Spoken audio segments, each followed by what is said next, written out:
Buenas tardes, me da gusto saludarlos y ver que siguen fieles en el Señor, ¿verdad que sí? Pues hemos andado todo este tiempo haciendo la obra de Dios, visitando algunas casas de oración y mirando otros campos donde vamos a iniciar otras casas de oración. Parece que Dios está ahora apuntando hacia Sudamérica, Centro y Sudamérica, y próximamente en Buenos Aires será una ciudad donde habrá una sede de casa de oración, y hay otros países, Venezuela, Colombia, etcétera, donde probablemente, Dios está indicando por ahí que quiere hacer algo. El trabajo es bastante, pero lo hacemos con mucho amor a Dios. Entonces, gracias a Dios porque nos da ese privilegio de servirle, es un privilegio. Entonces, pues estamos aquí y vamos a iniciar una nueva serie. El jueves inicié otra serie aparte de esta. El jueves iniciamos una serie que se llama Las Parábolas de Jesús, para invitarlos a que asistan los jueves a las 7. Y hoy, durante los fines de semana, vamos a tener esta nueva serie que se titula El temor de Dios.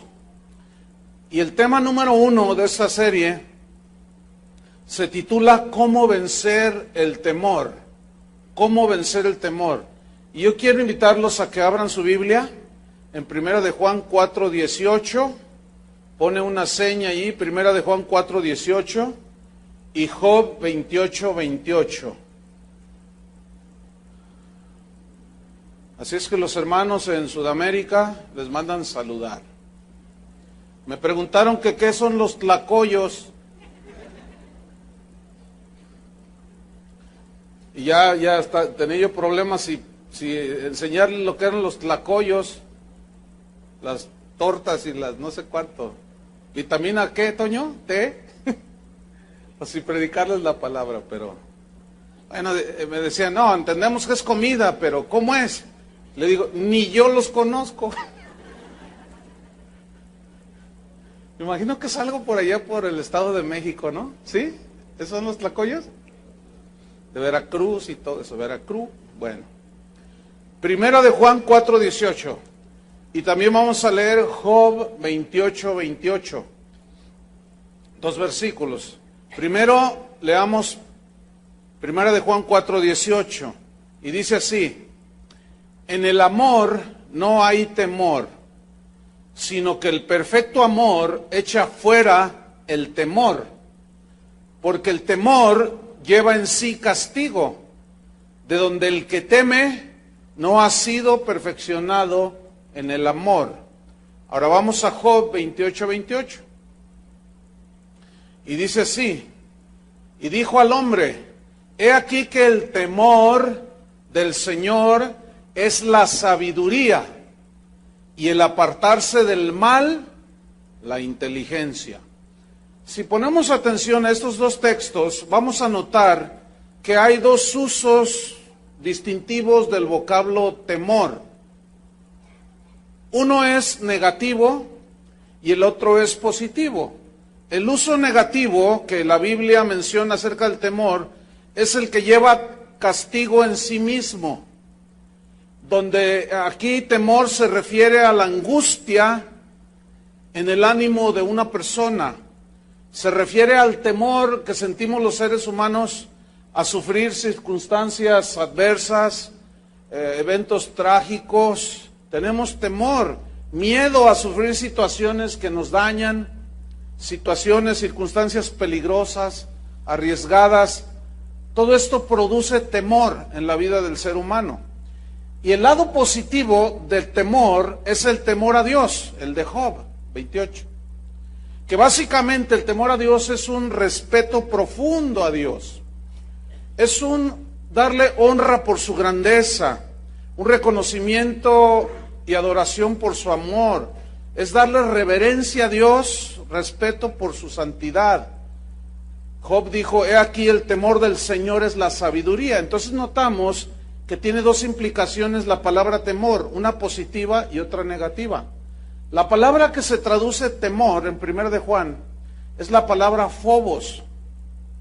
Y esta palabra es una palabra neutral. Significa que según la forma en que se use, en el contexto en que se use la palabra phobos, que se traduce temor, es el significado que tiene. Por ejemplo, en 1 de Juan que leímos, tiene un significado negativo, el temor. Ahí se ve que el temor daña. Pero en Job vemos el lado positivo del temor, que produce reverencia a Dios, produce sabiduría, inteligencia y nos guarda de pecar. Entonces, cuando aparece la palabra phobos, temor, esta palabra puede describir a una persona que es cobarde, miedosa, que es temerosa, por un lado. Pero la palabra temor también describe a un hombre o una mujer que es piadosa, que ama y respeta y honra a Dios. Hoy nos vamos a enfocar en el lado negativo del temor y cómo vencerlo. Porque toda la serie que va a seguirnos, vamos a desarrollar el lado positivo del temor, pero del temor a Dios, que es en sí el centro de la serie. Entonces, nos vamos a enfocar en el lado negativo del temor y cómo vencerlo. Ok. Sin temor a equivocarme, creo que todas las personas, todos, de alguna o de otra manera hemos sido afectados por el temor negativo, ¿sí o no? ¿Han sentido alguna vez algún temor? Hay gente que tiene un temor pavoroso al futuro. Se sienten inseguros. Otros tienen temor de perder su trabajo, y más en estos tiempos. Y siempre están pensando en, ¿y qué haría si pierdo mi trabajo? Y viven temerosos. Otros tienen temor constante a los desastres naturales. Miran a todos lados y por todos lados son desastres naturales. Hay jóvenes que tienen temor al fracaso en el matrimonio y rehúyen casarse. Otros tienen temor a la muerte, que no los deja ni dormir siquiera. Y un etcétera interminable de temores que los seres humanos de alguna u otra manera experimentamos. Y no es para menos. Hay muchas razones por el cual, humanamente hablando, los seres humanos estamos temerosos. Por ejemplo, los discípulos, en una ocasión estaba Jesús hablando con ellos y les dijo, ¿ustedes han visto a las aves del cielo? Porque él nos notaba que estaban muy preocupados. ¿Qué comeremos? O sea, está hablando del futuro. ¿Y qué vamos a vestir el día de mañana? ¿Y qué vamos a hacer mañana cuando suba el precio de la gasolina y todo eso? ¿Qué vamos a hacer? Y estaban ellos preocupados, de igual manera como nos preocupamos hoy. Y Jesús les dijo, miren, ¿han visto las aves del cielo? Y ellos, pues sí las hemos visto. Dice, bueno, todas ellas las alimenta vuestro Padre.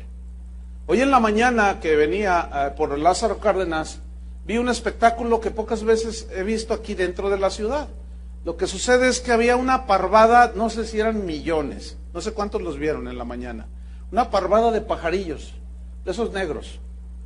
Pero se veía una nube, yo dije, ay, ¿qué es eso? Y como se movía, yo venía bajando por Lázaro Cárdenas y se miraba así, fácil, yo creo que abarcaba más de 1 kilómetro la nube. Era una cosa impresionante. Y se pararon todos ahí aquí en la unidad deportiva López Mateos. Y estaba ahí todo el montón de pájaros, y se oía que cantaban y todo. Ni uno de esos está pidiendo limosna. Ni uno de esos está preocupado qué va a comer mañana, qué va a desayunar, ninguno de ellos. Y Jesús les dijo, ustedes valen más que los pajarillos. Vean las flores del campo. Si Dios las viste así, ni Salomón se vistió así, Dios las viste así, ¿no hará con vosotros mucho más, hombres de poca? Y se lo sabe. Fíjese, se sabe el texto, pero ¿cuántos les falta la fe y están preocupados por el futuro? Ahí nos damos cuenta de una cosa, que los temores a los hijos de Dios, desgraciadamente también nos inundan. Cuando somos presas del temor negativo, somos atormentados, hermanos. Desfallecemos ante el temor. Nos sentimos intranquilos, inseguros. Y vamos a ver 3 razones del por qué aún los cristianos caemos prisioneros del temor negativo. Pero vamos a ver también cómo la Biblia nos dice acerca de cómo vencer ese temor negativo. La primera razón del por qué caemos prisioneros del temor negativo es por falta de fe. Por falta de fe. Por falta de confianza en Dios. Y si la hierba del campo que hoy es y mañana se echa en el horno, Dios la viste así, ¿no hará mucho más a vosotros, hombres de poca fe? ¿Cuál es el asunto allí del afán desmedido, del temor del mañana, del qué voy a comer, qué voy a vestir? Falta de fe. ¿Y qué es fe? La definición más sencilla de fe es confianza total en Dios. Eso es fe. Quiero que note qué palabra tan pequeñita, solo 2 letras. Fe. Pero encierra todo. Porque sin fe es imposible agradar a Dios. Y por fe somos salvos. Fíjate, fe en el sacrificio de Cristo nos salva. Esto de la fe es impresionante. Una palabrita tan pequeña. Y dice, ¿no hará mucho más con vosotros, hombres de poca fe? Entonces, poca fe, o fe casi nula, o falta de confianza en Dios, produce que nosotros caigamos prisioneros de muchos temores. En Hebreos 10:35 al 36 dice, no perdáis pues vuestra confianza o fe, que tiene grande recompensa, porque os es necesaria la paciencia, para que habiendo hecho la voluntad de Dios, obtengáis la promesa. Fíjate cómo dice, no perdáis vuestra confianza, vuestra fe en Dios.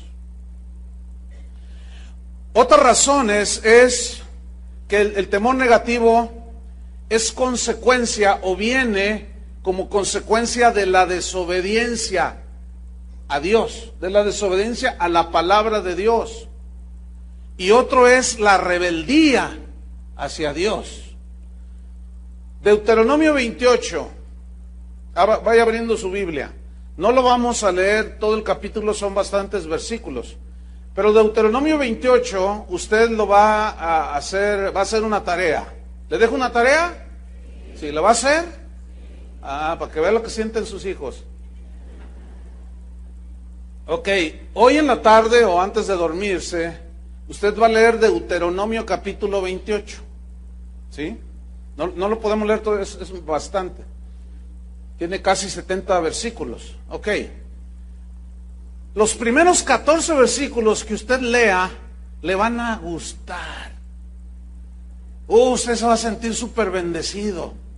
Porque ahí dice, multiplicaré tu canasta de amasar, te bendeciré, te pondré por cabeza y no por cola, te multiplicaré, te daré bienes, serás bendito el fruto de tu vientre. Y usted dice, ay, qué bonito, qué bonito, qué bonito.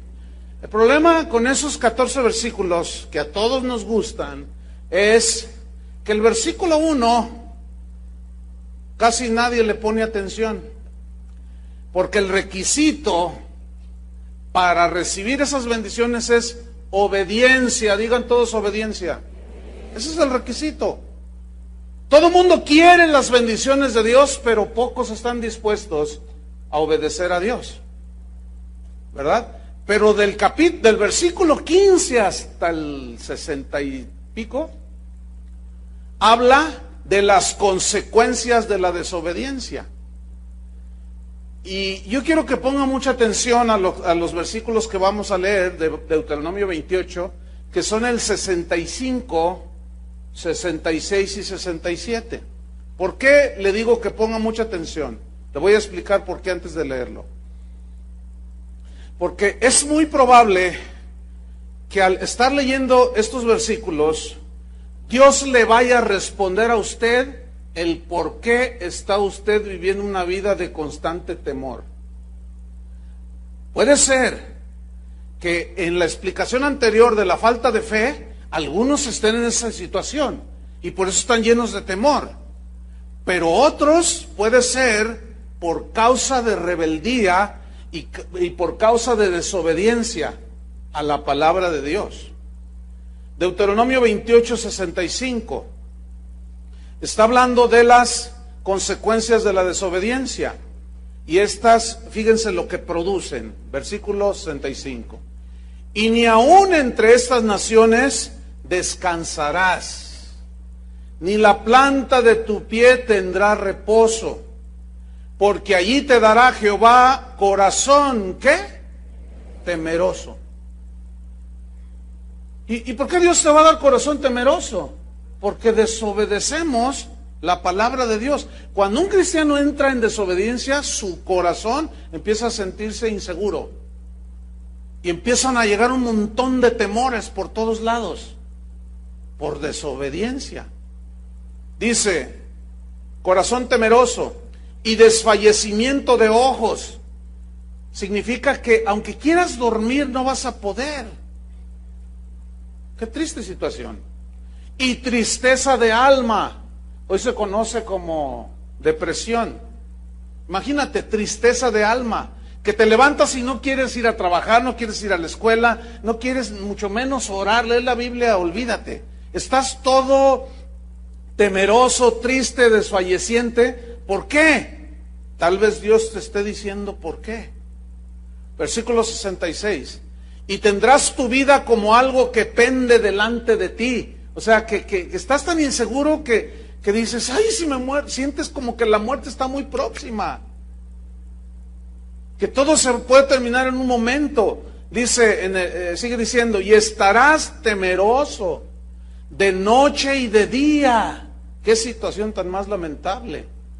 Y no tendrás seguridad de tu vida. Versículo 67. Por la mañana dirás, ¿quién diera que fuese la tarde? Y a la tarde dirás, ¿quién diera que fuese la mañana? Por el miedo de tu corazón con que estarás amedrentado y por lo que verán tus ojos. Noten que el miedo, el temor, viene como consecuencia de, ¿qué? Desobediencia y rebelión a Dios. Probablemente Dios ha estado hablando a tu corazón día tras día de algunas cosas que tienes que ajustar. Otras cosas tienen que ver con el pecado. Y seguramente Dios ha estado hablando a tu vida, deja esto, y tú no lo has dejado. Entonces, poco a poco te has ido inclinando hacia esta situación. Por más que luchas y pides oración, no tienes paz en tu corazón. Te levantas y como si no durmieras, te levantas todo cansado, todo sin ganas de nada, te sientes triste, deprimido y dices, ay, ya Dios me abandonó. Y al primero que le echas la culpa de tu desobediencia es a Dios. Qué triste situación. Entonces cada uno analice cómo está su corazón. ¿Tienes completa paz o hay inseguridad?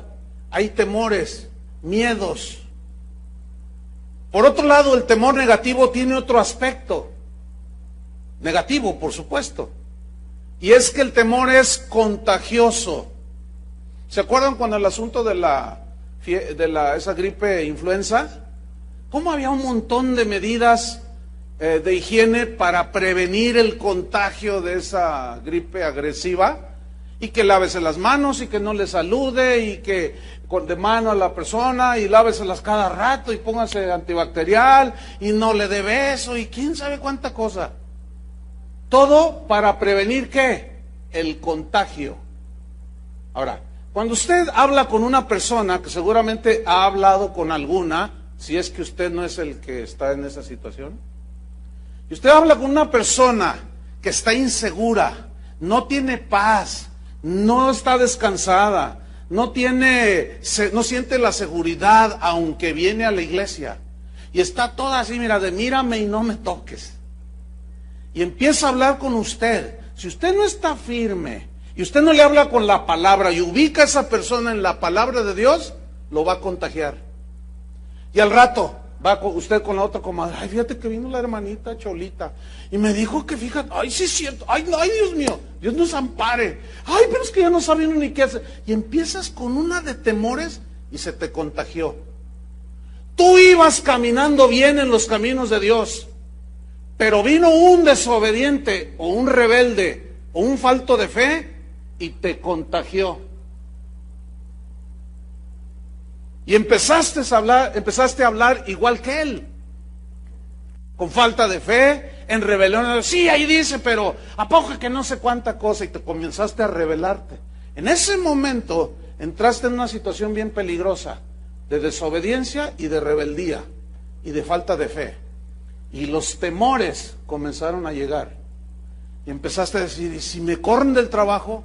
¿Y si mi hijo se mete a las drogas? ¿Y si mi hija se la roban? ¿Y si me secuestran? ¿Y si me esto? Una de temores que vives una vida miserable. Lo más triste de esto es que Jesús, diciendo que vino a darnos vida y vida en abundancia, esa vida en abundancia se refiere a la vida espiritual de calidad. Porque la vida del hombre no consiste en la abundancia de los bienes materiales que posee. Cristo no se refería a ese tipo de vida que hoy enseñan algunos. Se refería a la calidad de vida espiritual que tú vives en tu hogar y en tu interior. ¿Hay paz en tu hogar? ¿Hay armonía en tu hogar? No estoy diciendo que no haya problemas, los hay, pero cuando los hay pides perdón y se restablece la paz. ¿Cómo viven? Alguien ha dicho, no, nosotros vivimos como perros y gatos, nomás peleándonos. No hay paz, ¿verdad? La señora toda insegura y gana más y pide otro aumento y quiero más y quiero más. Y el otro, ya no doy más, dice el otro pobre. Pues me voy a meter a trabajar. Y los niños, pues ahí se los dejamos a la vecina. Es que si no, ¿qué vamos a hacer? Y es horrible, hermanos, esa vida. Pero lo más terrible es que cristianos entren en ese nivel tan paupérrimo de vida espiritual. Es increíble que muchos cristianos estén contagiados. También la rebeldía se contagia, también la desobediencia se contagia, y se contagia la falta de fe. Hay una historia en Números 13, si va buscando su Biblia, usted la va a abrir en el capítulo 14 de Números. Números 14, pero déjeme narrarle así brevemente. Esta luz está fallando, ¿no le hace que la apaguen? Mejor, porque ya parece que estamos en el aeropuerto. Entonces me hago así un poquito, así, ahí está, ¿verdad? Entonces, Números 13, allí narra una historia muy interesante. Resulta que Dios le dice a Moisés que les va a entregar la tierra. ¿Ha oído eso de la tierra prometida? Y Dios le dijo, mira Moisés, es una tierra como ninguna. En esa tierra hay mucha agua, hay mucho fruto, hay mucha comida. Es una tierra que fluye leche y miel. Es una expresión hablando de que hay de todo, ¿sí? Hay alimento, hay dulzura, hay descanso. Una tierra en la que todos quisiéramos vivir, ¿no es cierto? Bueno, y los tabasqueños dicen, pues vente a vivir acá, dicen. Pero ahorita están un poco inundaditos. Pero Dios le dice a Moisés, ok, te voy a entregar esa tierra, pero ustedes tienen que poseerla. Ustedes tienen que avanzar y conquistar esa tierra. Es como las promesas de Dios, ahí están. Pero si tú no das el paso de obediencia, no va a pasar nada. Cuando ellos iban a pasar el río Jordán, los levitas llevaban el arca del pacto en los hombros. Y ellos tenían que dar el primer paso para que las aguas se detuvieran. Mientras ellos no daban el paso, así como Moisés, mientras no extendió la vara, el mar rojo no se dividió. Eso habla de un acto de fe. Pueden imaginarse Moisés yendo con Dios. Señor, están los egipcios allá y está el mar acá. Y Dios le responde, no me hables a mí, no me digas nada. Ve, párate enfrente del mar y extiende la vara. Ahora, hagan algo de imaginación. Moisés dice, ¿la vara?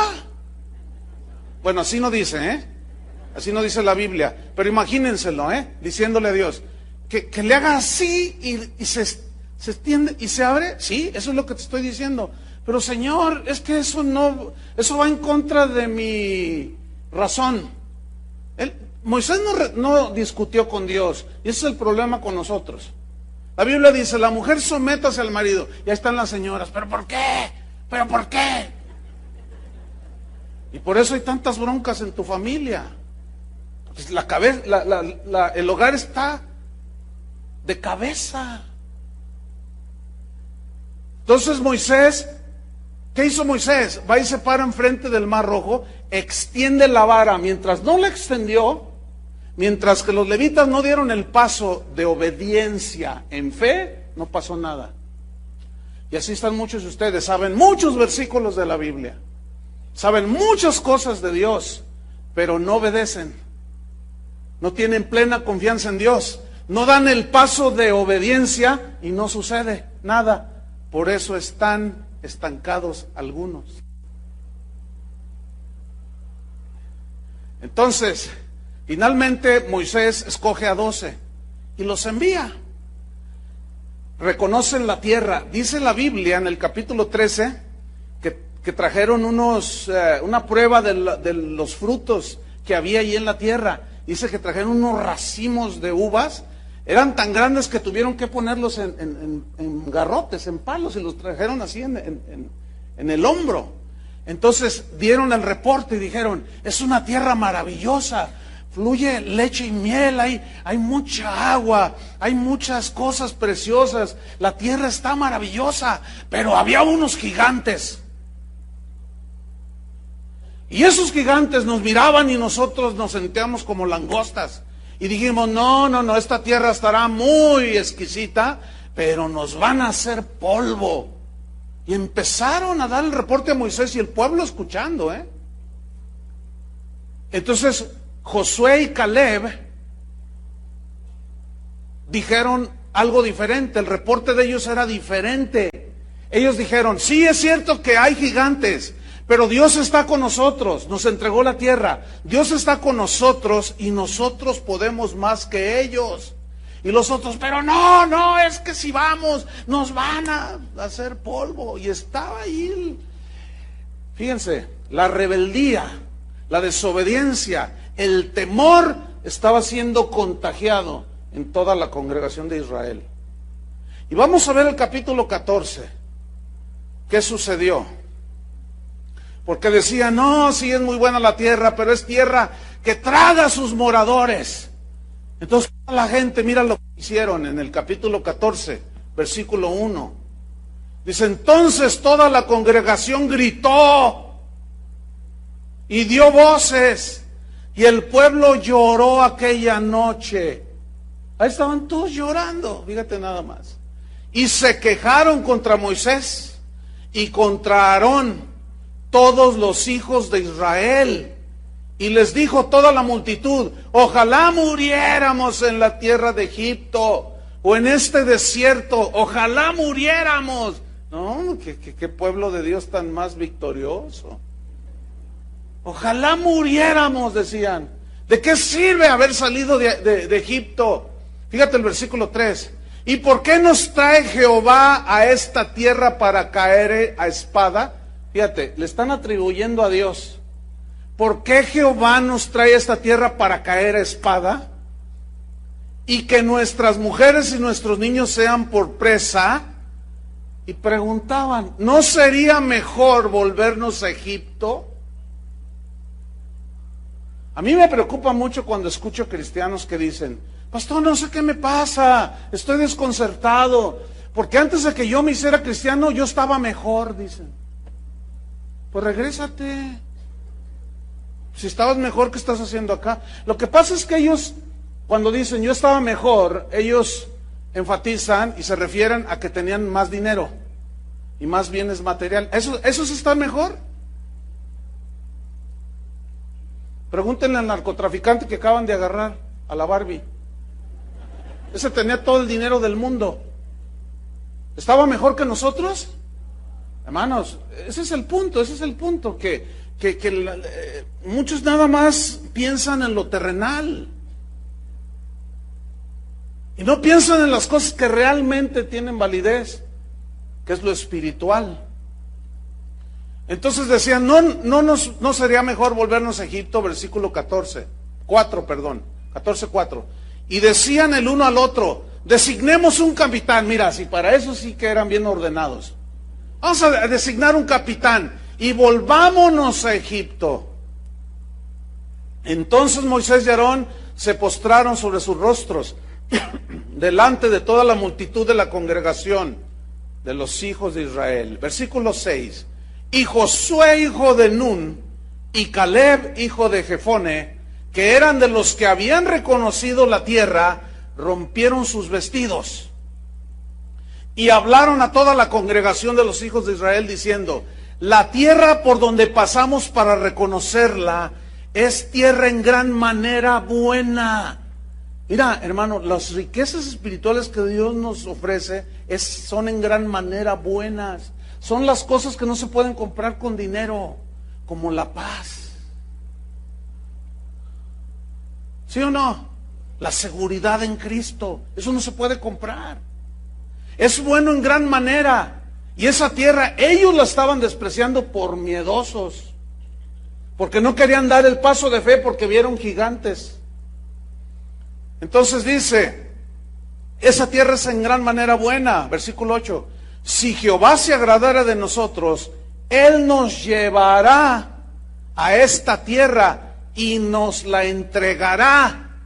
Tierra que fluye leche y miel. Aquí está el punto en versículo 9. Por tanto, no seáis rebeldes contra Jehová. ¿Por qué estaban llenos de temor? Porque se rebelaron contra la palabra de Dios. No creyeron la palabra de Dios. Mientras Dios les dijo, yo les entrego la tierra, ellos dijeron, no, hay muchos gigantes. Es increíble. Sigo leyendo. No seáis rebeldes contra Jehová, ni temáis al pueblo de esa tierra, porque nosotros los comeremos como pan. Su amparo se ha apartado de ellos y con nosotros está Jehová. No los temáis. Ahí está, el temor negativo los había envuelto, los había abrazado y estaban llenos de temores. ¿Por qué? Por rebelión, por rebeldía, por falta de confianza en Dios. Versículo 10, mira, después de que dicen esto, mira cómo reaccionan. Entonces toda la multitud habló de apedrearlos. No, de verdad que esa gente, uno lo lee así, pero luego ve a los cristianos de hoy y dice, no hay mucha diferencia. No hay mucha diferencia. Porque el que predica el evangelio, la sana doctrina es aquella que te lleva hacia Dios, que te impulsa a obedecer a Dios, amar a Dios sobre todas las cosas, a serle obediente. Esa es la sana doctrina. Pero a muchos no les gusta oír la sana doctrina.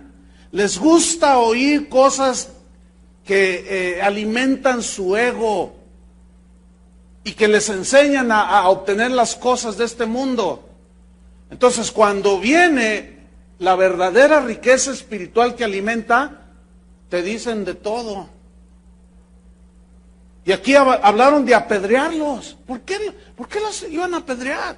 Porque en realidad ellos nada más estaban viendo su propio gusto. Pero el temor era más grande que la fe.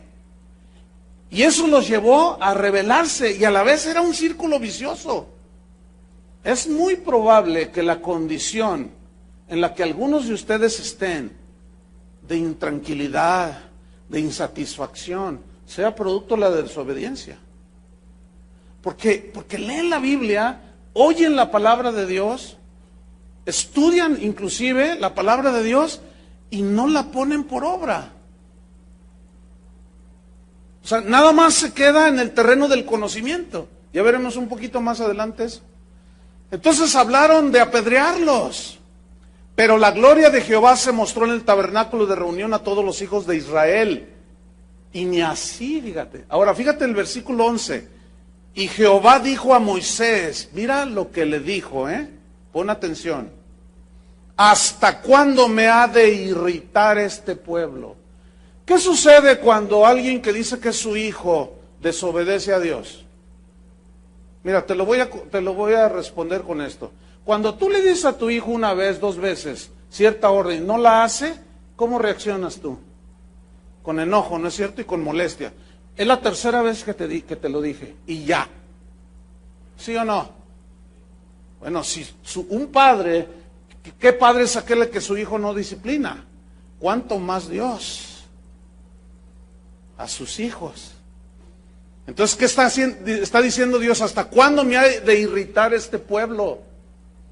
Y todavía hace una pregunta. ¿Hasta cuándo no me creerán? ¿Ven? ¿Hasta cuándo no me creerán? Hay gente que dice, que va a las iglesias y dice, se me hace que ya Dios me abandonó. Se te hace. Fíjate nomás. ¿Qué frase? Tan llena de fe, de convicción. Se me hace que ya Dios me abandonó. Sí, ¿y por qué? Pues es que le pido y no pasa nada. Es que el cristianismo no es le pido. Eso no es el cristianismo. Eso es la religión de los santos pediches. Eso no es el cristianismo. El cristianismo es obediencia a Dios. Amar a Dios sobre todas las cosas. Obedecerle a Él. Y sí oramos y pedimos. Pero a veces nos responde y a veces no. Y si nos responde, pues qué bien. Y si no, ¿qué? Pues también debería de ser, ¿no? El problema es que no lo vemos así. Entonces decimos, es que yo oro y le pido y Dios no me contesta. Es que Dios a mí no me oye. Ya no me quiere, dicen. Qué triste es oír hablar así a los hijos de Dios. Y Dios se molesta, se enoja. ¿Hasta cuándo me creerán? Y la misma pregunta nos hace el Señor, ¿hasta cuándo me van a creer? ¿Hasta cuándo me vas a creer?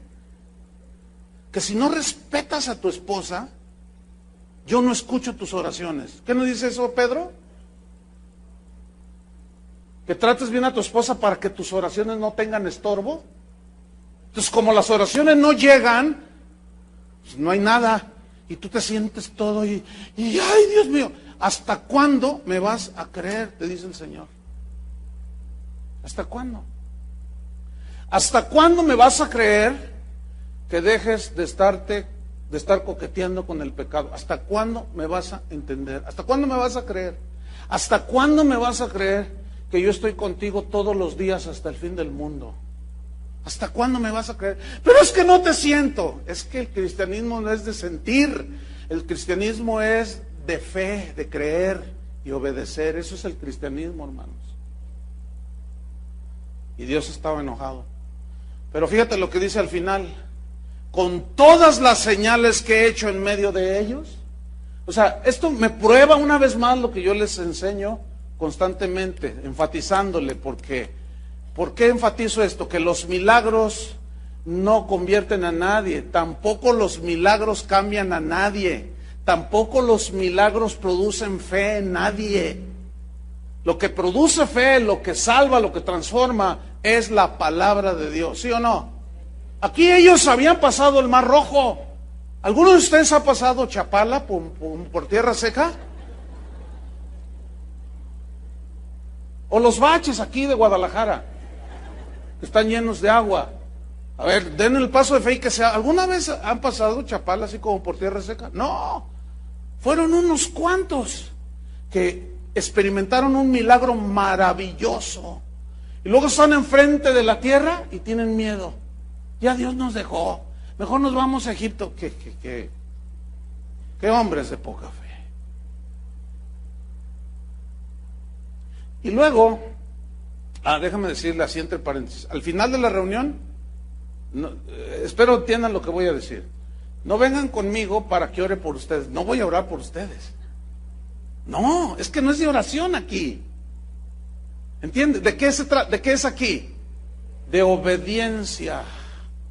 y de fe. Yo no puedo tener fe por usted, ni ser obediente por usted. Entonces, en este caso, no vengan a que ore por ustedes, porque no lo voy a hacer. Es como tu hijo te desobedece una vez, 2 veces, 3 veces, luego va contigo. Bueno, ora por mí, no, ¿cuál ora por mí? ¡Hágalo! Es lo mismo. Y Dios igual. ¿Sí? En el Antiguo Testamento se ve que muchos oraban y nada. Hasta el Señor decía, quita de mí esto, quita delante de mí esto y obedéceme. Eso era todo. Por eso están muchos llenos de temor. Y aquí estaban todos contagiados. Bueno, déjeme decirle que esa generación que dudó y estaba llena de temor, no entraron a la tierra prometida. O sea, al disfrute de la tierra de las bendiciones que Dios había tenido para ellos. Usted puede ser salvo, pero vivir aquí en la tierra una vida mediocre. Pero en grado superlativo, O sea, porque la salvación es por fe, ¿sí? Y la salvación es un acto de usted se arrepiente y por gracia, por medio de la fe somos salvos. Pero ya cómo está viviendo o cómo va a vivir su vida cristiana, ese es otro asunto. ¿Me estoy explicando? O sea, ¿cómo vive usted su vida cristiana? Ese es el punto. ¿Usted tiene paciencia para heredar las promesas? ¿Usted está siendo obediente para ser transformado a la imagen de Jesús? ¿O lo llena el orgullo, la vanidad, el deseo de reconocimiento y tantas cosas que son de la carne? Es obvio que cada quien entonces escoge el estilo de vida que vive. O sea, como usted vive, ahorita ya vamos a suponer que todos son cristianos. Como usted vive, es lo que usted decidió. Así como usted vive, es como usted decidió vivir. El otro día hablaba con una persona, ahora que andaba ya en otro país, y pues yo lo conozco de años a un joven. Y yo sabía que este joven tenía problemas con su hermano en la carnal. Entonces lo vi, tenía ya rato que no lo miraba, y yo le pregunté, le dije, oye, ¿cómo está tu relación con tu hermano? A ese ni me lo nombres, dice. A ese no lo voy a perdonar nunca. Entonces yo le dije, ¿estás seguro de eso? Claro, es que lo que mi hermano hizo no es merecedor de que nadie lo perdone, y no lo voy a perdonar nunca. Le digo, ¿y vas a la iglesia? Bueno, sí, ya me estoy congregando en una iglesia muy, muy buena. ¿Y? Le digo, no, mira. La Biblia dice que el que dice que ama a Dios y aborrece a su hermano es mentiroso. O sea, a ver, explíqueme, ¿cómo se puede concebir a un cristiano así, con amargura? ¿Se puede? Ok, pregúnteme cómo vive. En 3 días que estuve por ahí me di cuenta cómo vive. Pregúnteme cómo vive ese cristiano. Una vida miserable, con un nivel espiritual de este tamañito, mire, de pigmeo espiritual, así. Es obvio que está tapado en muchas áreas de la vida espiritual, no las entiende. Es obvio. Y luego, oye, Pastor Chuy, ora por mí para que Dios me bendiga. No. Yo no voy a orar por ti. Le dije, no. ¿Cómo que ora por mí para que Dios me bendiga? Le dije, lo que tienes que hacer es arreglar tu vida y obedecer a Dios. Y primero arreglarte con tu hermano. Y me vuelve a decir, ese jamás lo voy a perdonar. Ah, bueno, ok. ¿Y qué dice el Señor? Si no perdonáis de todo vuestro corazón a los demás sus ofensas, tampoco vuestro Padre te perdonará. ¿No dice así? Está bajo las consecuencias de la desobediencia. Ahora, pregúntenme si está lleno de temores. En una hora que platiqué con él, está lleno de temores que le roben el auto, que le secuestren a su hijo, que le roben a la esposa, que lo corran del trabajo. En una hora me di cuenta, Casi los contaba yo, 17 temores, 18, 19, 20, 21. Pero yo tenía una coraza alrededor de mí para no contagiarme. Pero ¿saben qué sucedió? Llegó un momento en que ya le dije, bueno, ahí nos vemos. No, espérate, le dije, no. ¿Saben que yo ya no le dije nada de la palabra de Dios? ¿Saben por qué? Porque la Biblia dice, no le eches las perlas a los cerdos. Esto es muy fuerte. Las perlas son las riquezas del Evangelio. No sea que las pisoteen y después se vuelvan en contra tuya. A los discípulos les dijo, ya, no les diga nada, ya. Sacudan el polvo de sus pies. Y me levanté y le dije, bueno, ahí nos vemos. Oye, pero no. Oye, ¿cómo puedes estar hablando con alguien que te dice, yo nunca voy a perdonar a mi hermano? ¿Cómo puedes seguir hablando con él? No. Dice, no, ahí nos vemos. Y no oré por él. Porque no es un asunto de oración, ¿entienden? Es un asunto de que él está amargado contra su hermano. Otros contra su papá, otros contra su mamá. Entonces, cada uno vive la vida que escogió vivir.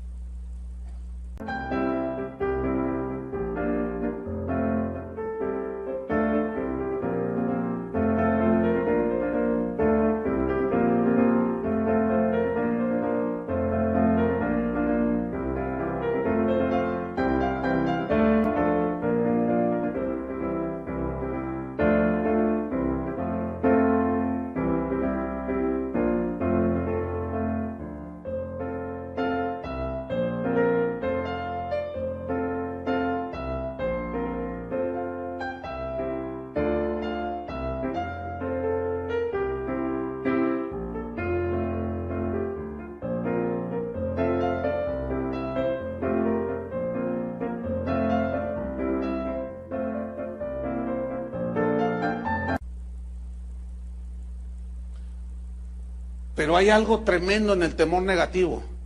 Es tan destructivo que inclusive a algunos les impide salvar su alma de la condenación del infierno. Abran su Biblia en Apocalipsis 21, versículo 8. Y con mucha atención vamos a leer este versículo, Apocalipsis 21, 8. Y yo quiero hacerles notar a todos ustedes que hay una lista ahí de personas que menciona la Biblia de que se van a ir al infierno, que Dios los va a condenar al infierno. Y yo quiero que pongan atención quiénes son los que encabezan la lista. ¿Están listos? Ok, Apocalipsis 21:8. ¿Quién encabeza la lista? Ahí va. Pero los cobardes e incrédulos. ¿Qué es un cobarde? Miedoso.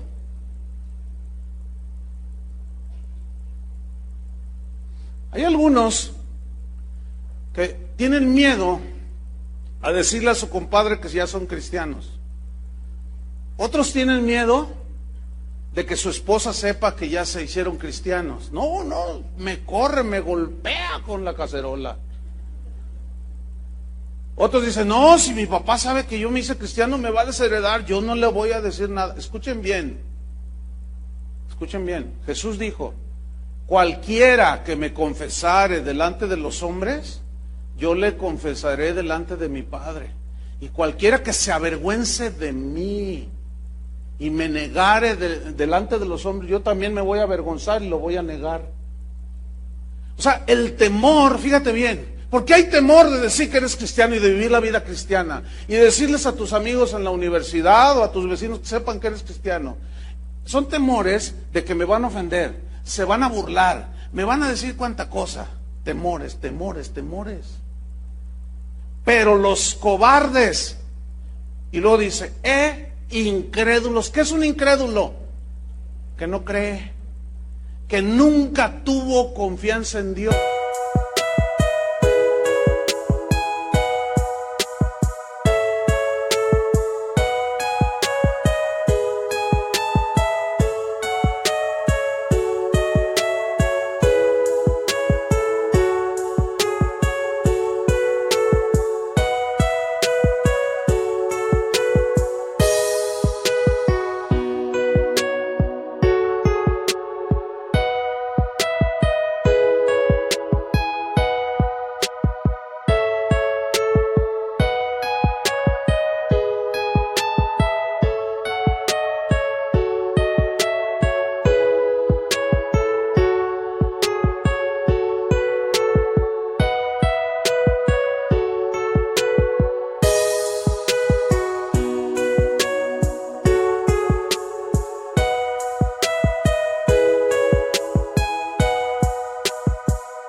que nunca creyó, aunque venía a la iglesia, nunca creyó lo que la Biblia decía.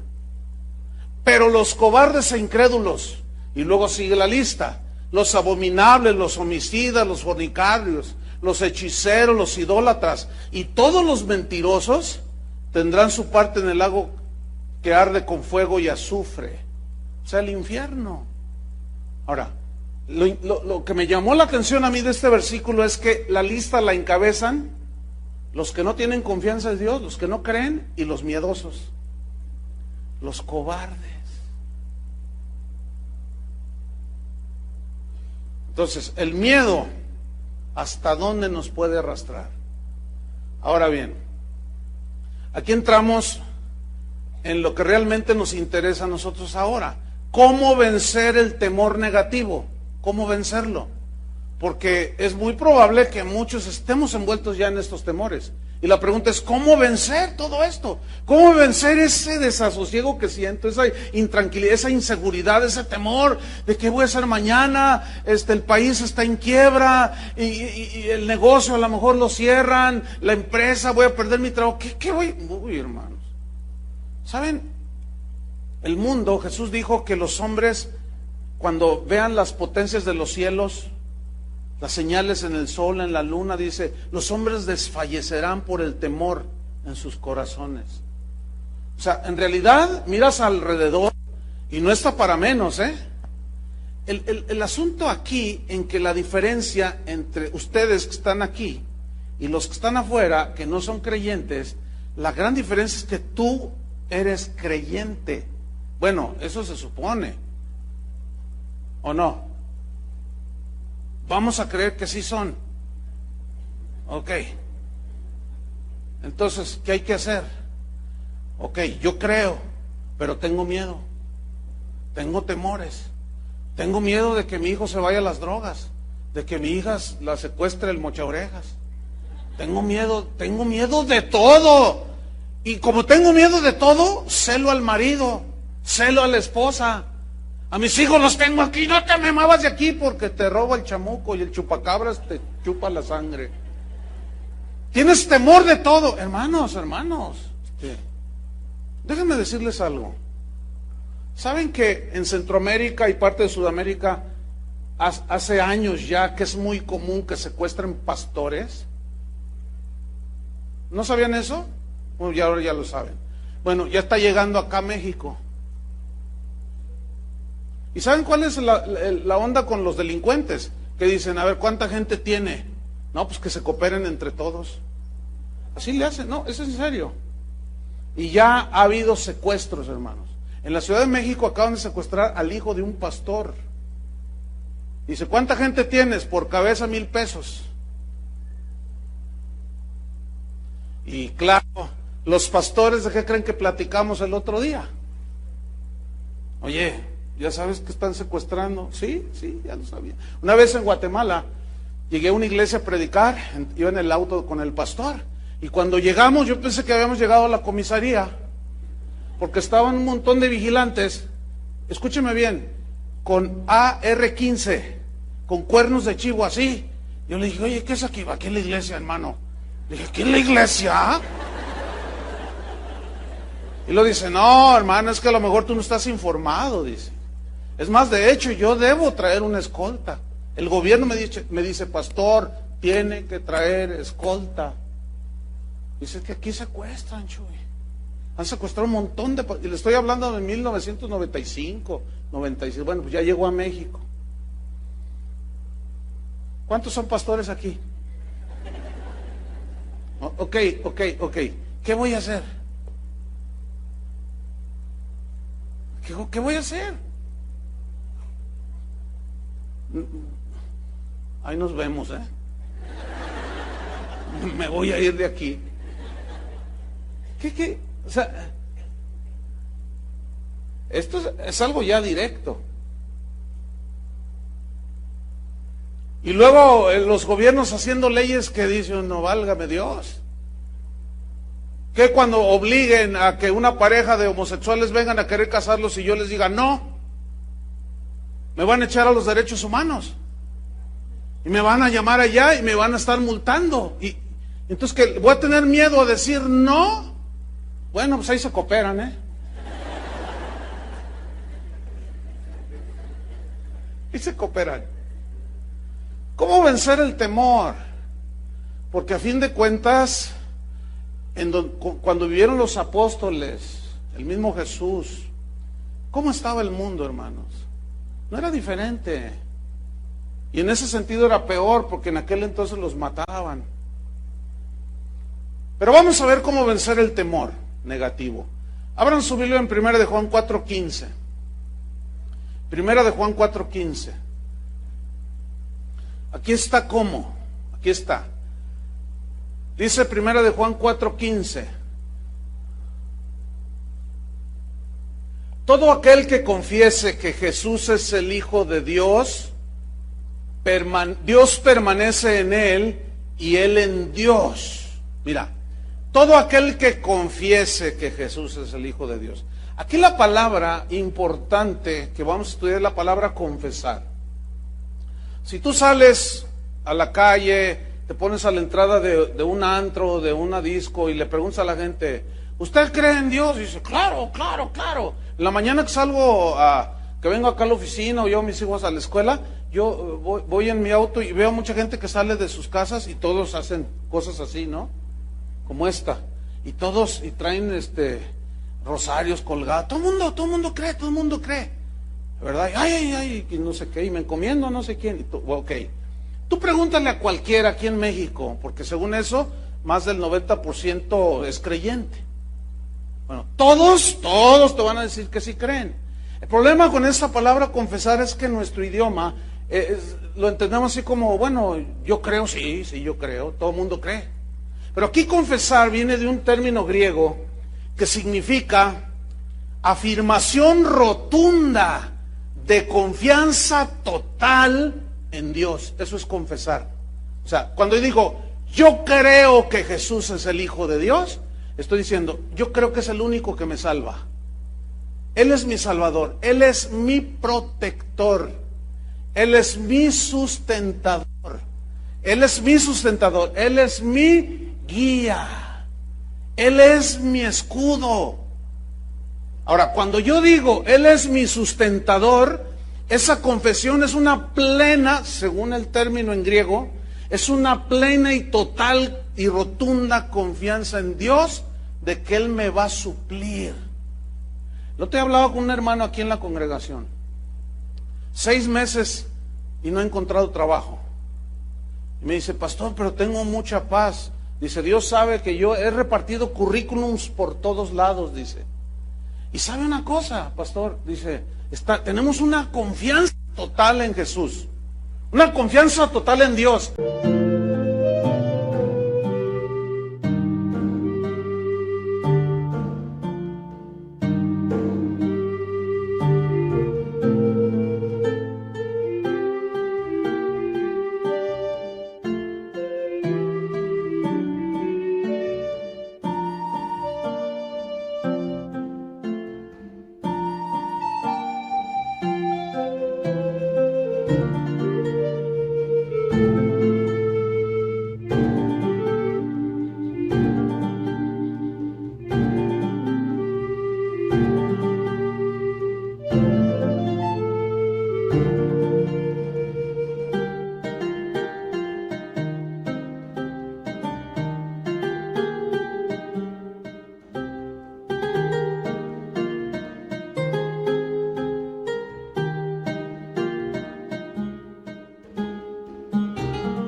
Le voy a decir algo, pastor, le testifico. En 6 meses, sin trabajar, no nos ha faltado qué comer. Pago la renta. Yo no sé, no quiero ni preguntar cómo es que Dios lo está haciendo. Simplemente lo estoy viviendo, lo estoy experimentando. Eso es lo que significa confesar, ¿entendieron? Eso es lo que significa confesar. Una afirmación rotunda y contundente de plena confianza en Dios. Pero ¿qué sucede? Somos cristianos, leemos la Biblia, vamos a la iglesia, se nos atora el asunto por allí, tenemos una necesidad, alzaré mis ojos hacia mi compadre, porque mi compadre me va a ayudar. Alzaré mis ojos hacia los montes de Piedad. Y miren, escúchenme, sí, se ríen y suenan así como simpaticones, de simpático no tienen nada, porque la realidad es que dicen que tienen fe, decimos que tenemos fe, se nos atora un poquito el asunto y vamos y le pedimos al faraón, vas y le pides al banco, o sea, al faraón, vas y le pides un préstamo para salir del hoyo. Uy, pues cuánta fe, compadre. ¿Sabes que eso ofende a Dios? Porque antes, escúchame bien, de ir con quien sea, tienes que ir con quién. ¿No soy yo Dios de cerca y de lejos? ¿Que no es mía toda la tierra? ¿Qué te falta? ¿Por qué tienes que ir allá? ¿Por qué vas acá? Me ofendes. Eso es lo que el Señor dice. Y me molesta, y me enoja, me irrita. ¿Hasta cuándo me vas a creer? Entonces, al no creerle, al vivir así, estamos llenos de temor. Entonces dice, todo aquel que confiesa que Jesús es el Hijo de Dios, fíjate, Dios permanece en él y él en Dios. Y nosotros, dice, fíjese, pongan mucha atención, vean su Biblia. Y nosotros hemos conocido y creído. Son dos cosas diferentes. Todo mundo conoce, pero aquí creer es tener una plena y total confianza en Dios. Hemos conocido y creído. Ahora, ¿qué? El amor. Hemos conocido el amor y hemos creído el amor que Dios tiene para con nosotros. ¿Dónde se mostró ese amor? En la cruz. Mas Dios muestra su amor para con nosotros, en que siendo aún pecadores, Cristo murió por nosotros. Y a mí me preocupa escuchar a cristianos que dicen, a mí Dios no me ama. Me preocupa. Porque es decirle a Dios, cuando tú le dices a Dios así, o cuando tú dices a alguien, es que a mí Dios no me ama, tú estás diciendo, para mí el sacrificio de Cristo no vale nada. Eso es lo que en realidad está diciendo una persona que dice, a mí Dios no me ama. ¿Quieres ver el amor de Dios? Mira a Cristo en la cruz. Entonces, cuando alguien viene a una iglesia cristiana y dice, es que a mí Dios no me habla, a mí Dios no me oye, a mí Dios no me... Algo anda mal allí. Algo anda muy mal. Fíjate la frase que viene a continuación en el versículo 16. Es hermosísima esta frase. Dice, Dios es, ¿qué? Amor. ¿Qué frase, no? Dios es, ¿qué? Amor. Y luego dice, y el que permanece en amor, o en Dios, en el amor de Dios, permanece en Dios y Dios en él. Yo quiero que ustedes noten que en este versículo 15 y 16 menciona varias veces la palabra permanecer. Permanece. Y ¿por qué tanto énfasis en permanecer? Para nosotros escuchamos permanecer y decir, bueno, pues permanecer, estar allí. Pero en el griego viene de un término meno, que significa vivir, significa morar, significa permanecer, estar allí permanentemente, sin moverse. ¿Sabes qué es lo que hace que tú permanezcas sin moverte, permaneces inamovible en Cristo? ¿Sabes qué es lo que hace? La fe. ¿Cómo viene la fe? Por el oír. ¿El oír qué? La palabra de Dios. Ahora, Jesús dijo en Mateo 7, dijo, todo aquel que oye la palabra de Dios y la hace. Hemos creído, hemos conocido y creído. O sea, al hacerla, al obedecerla, estás demostrándole a Dios que le crees, que lo que Él dice es verdad. Entonces, el que oye mi palabra y la hace, le voy a comparar a un hombre prudente, sabio, que edificó su casa, ¿sobre qué? Sobre la roca. Escuchen bien. Y vinieron los ríos, como el del río Santa Catarina en Monterrey. Habían de ver, yo fui después del asunto que sucedió. Es una devastación total, impresionante. Y vi las imágenes en la televisión. Muchas puentes se cayeron. Pero fíjate, hubo una edificación, hasta se veían en las fotografías. Hubo una edificación de una casa que tenía unos cimientos bien sólidos. Y estaba en pie esa casa.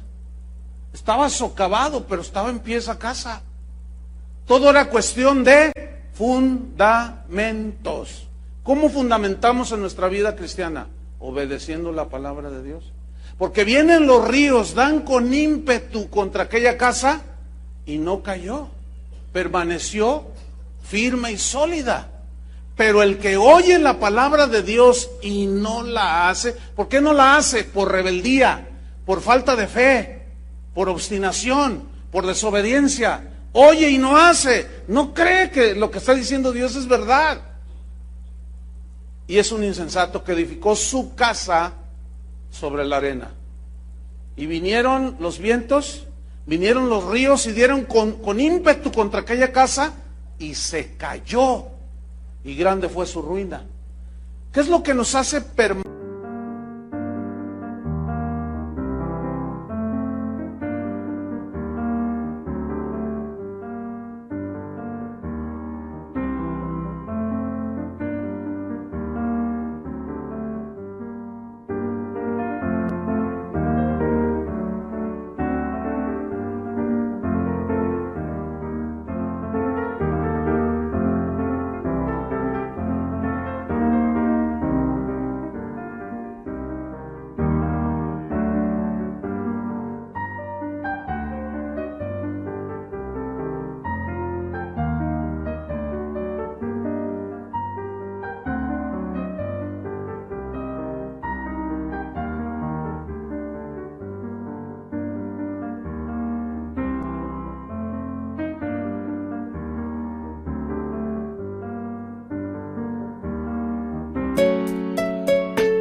Permanecer inamovibles, la fe.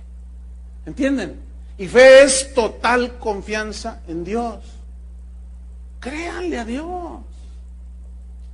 No duden de Dios. Sea Dios veraz y todo hombre mentiroso. Dios no es como nosotros. Si Él dice algo en su palabra, es verdadero. Él nunca nos va a echar una mentira.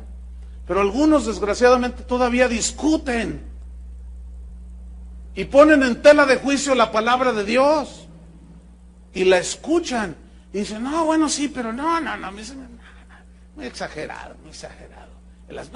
No. Yo pienso que quédate con tu pensamiento, te vas a hundir, te vas a llenar de temores. Dios es amor.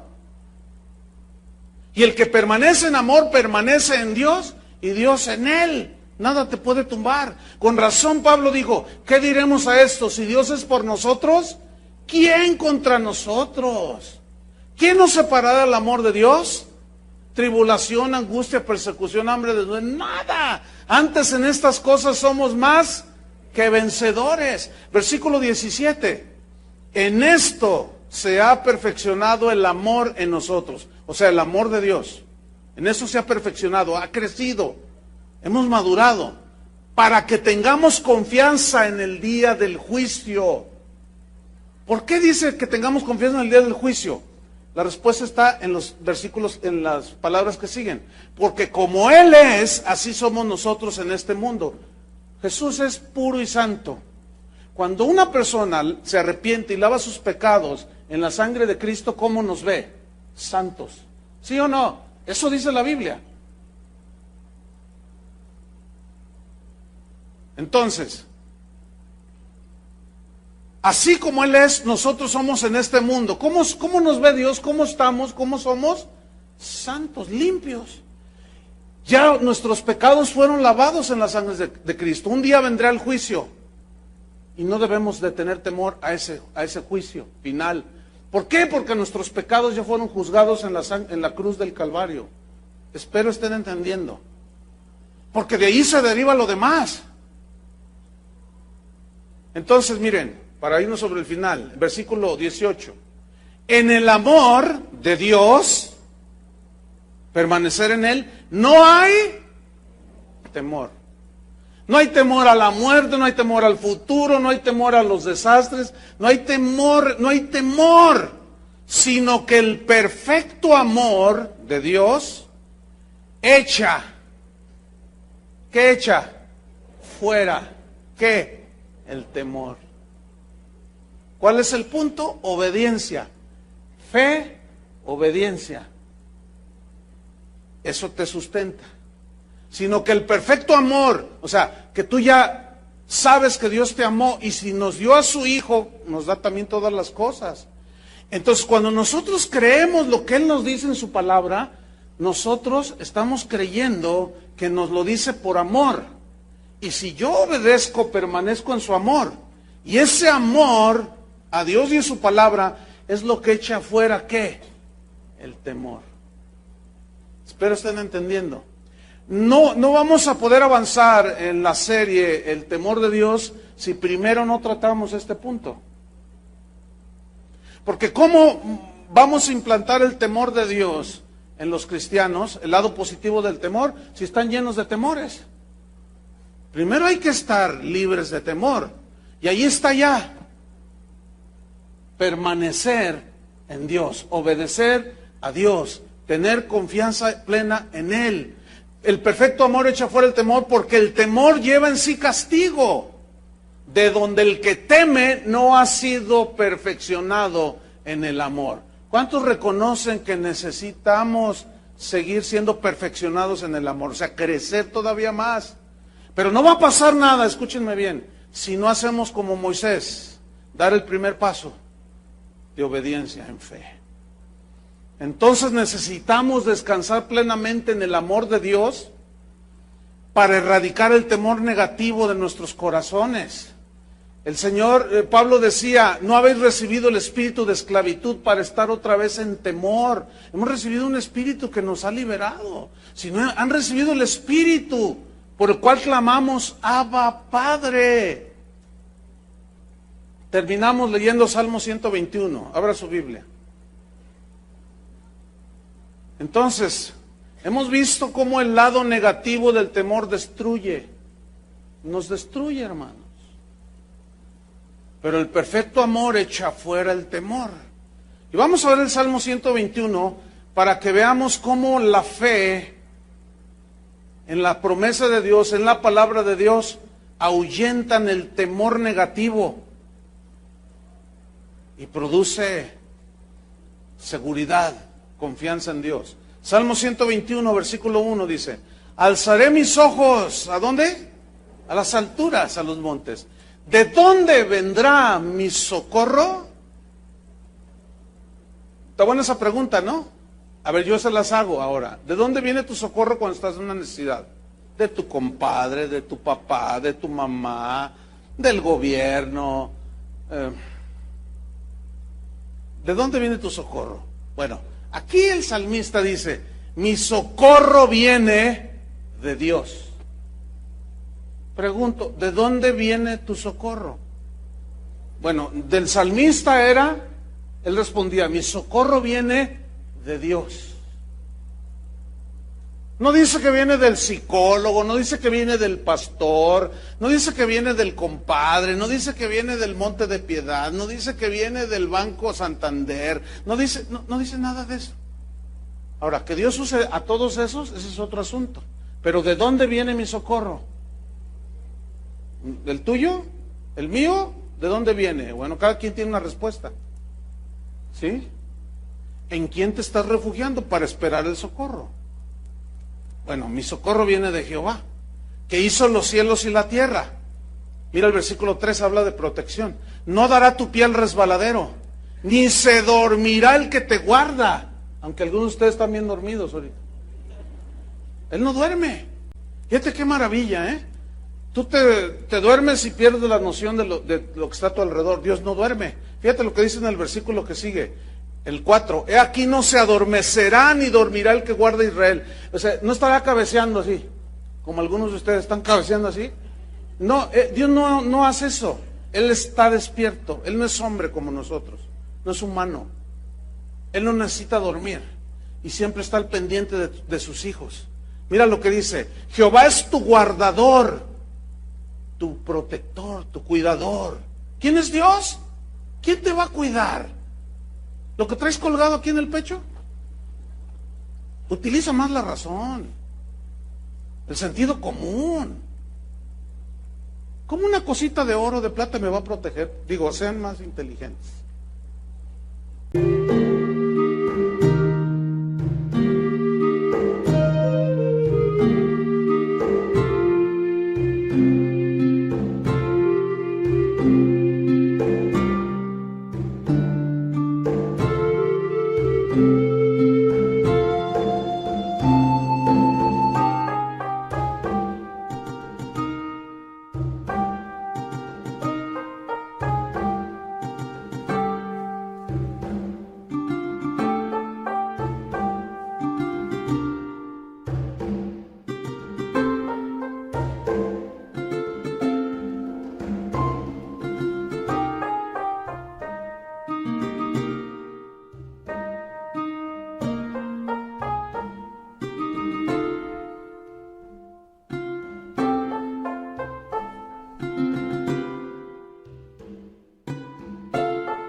O me va a proteger. ¿Qué me va a proteger?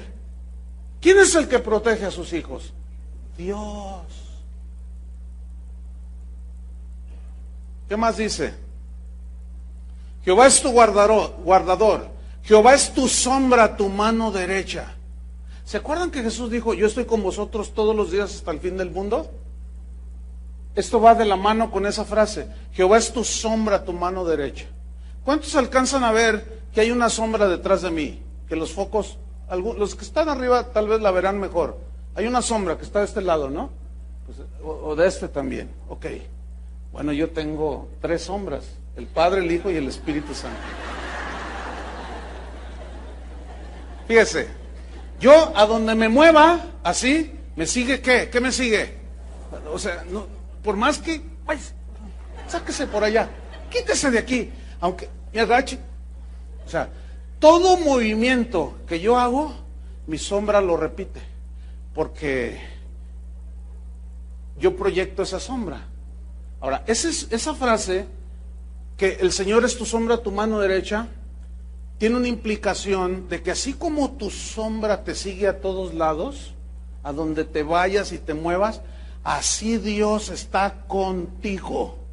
Escúchenme bien, quita ya de tu boca decir que Dios no está contigo.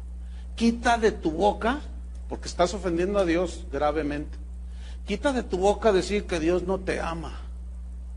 Párale de decir ya de que Dios no te escucha, porque Dios está aquí. Es tu sombra. A donde te muevas, Él está allí. Él hizo el cielo y la tierra, y Él prometió estar con nosotros. Y eso a mí me produce una profunda seguridad, que a donde yo voy, Él está conmigo.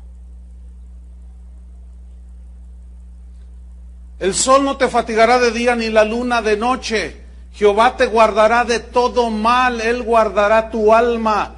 Jehová guardará tu salida y tu entrada desde ahora y para siempre. Ahora, en alguna de esas salidas a lo mejor ahí quedamos. Bueno, de algo tenemos que morir.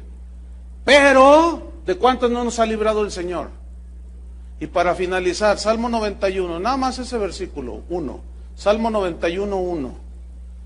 Lo conocemos de memoria, ya ni lo busquen. El que habita al abrigo del Altísimo morará bajo la sombra de lo... ¿Se lo saben, verdad? Entonces, ¿por qué tanto miedo? Entonces, allí hay una descompensación. Conocimiento, pero no lo creen. Porque allí dice que el que habita al abrigo del Altísimo morará bajo la sombra del Omnipotente. En el hebreo, aquí esta frase, el que habita al abrigo, da una idea, el que habita está bajo la cubierta del Altísimo. Es decir, es como eso, déjeme ilustrárselo. Es como un paraguas. Hay un montón de paraguas, ¿no es cierto? Usted empieza a llover y usted compra un paraguas chino de esos de 10 pesos y usted lo acciona así, ¡tá! Y entonces se abre así y luego se hace así. Y usted se moja todo. Es un paraguas barato, mal hecho, no sirve para nada. Es úselo o medio úselo y tírelo. Pero hay otros paraguas. Una vez me prestaron uno, ya ve en tiempo de lluvias, pero de esos paraguas que se ve que era un paraguas de calidad. De esos, me imagino que no era nada baratito, pero era de esos, cuando lo abrí, se abrió casi 2 metros de diámetro. Impresionante. Y con el viento ya mero parecía yo Mary Poppins, así volando así. Impresionante. Entonces yo agarro aquel paraguas y está la lluvia. Escúcheme bien, ni los zapatos me mojé. Porque la protección era tal que donde yo iba, ahí estaba la protección del paraguas. ¿Sí? Algunos de ustedes traen paraguas chinos. Están todos mojados, todos empapados, todos un desastre. ¿Por qué? Porque la cubierta, porque no saben habitar, permanecer bajo el abrigo del Altísimo.